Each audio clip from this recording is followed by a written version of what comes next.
Politics of Friendship with Jacques Derrida, and I'm going to do the fourth chapter, which is called the Phantom Friend Returning, in the name of democracy.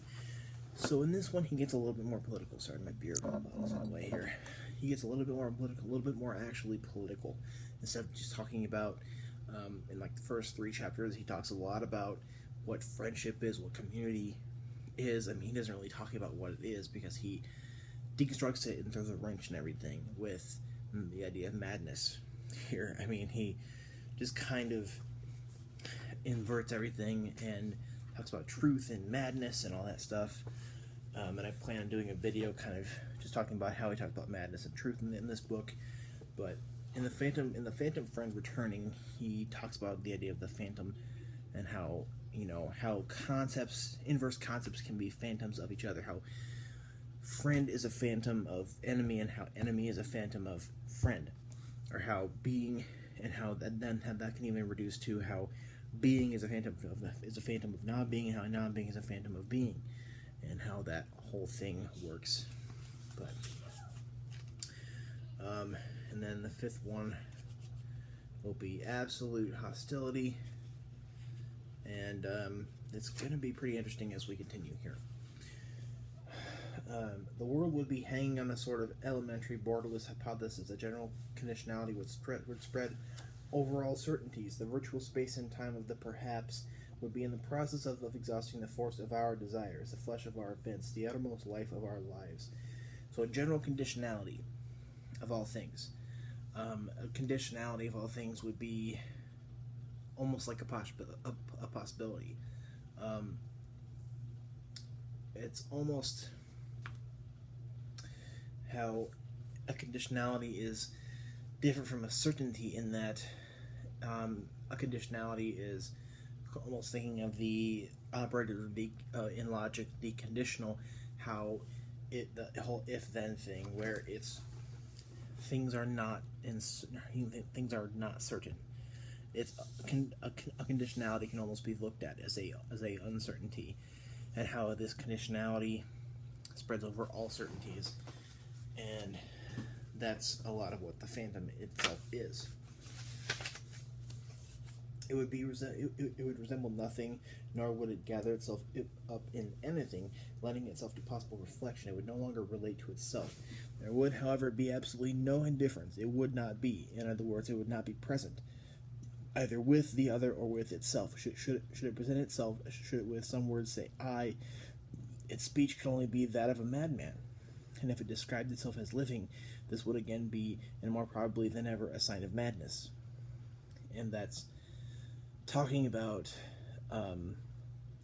friendship itself, talking about the whole singularity versus friendship sort of thing, or community sort of thing, and how one can be a madman in itself, and how being a madman is almost the way that he's trying to portray how we should be thinking. Now I know that right now I'm not really explaining this quite well enough yet, but I'll get there.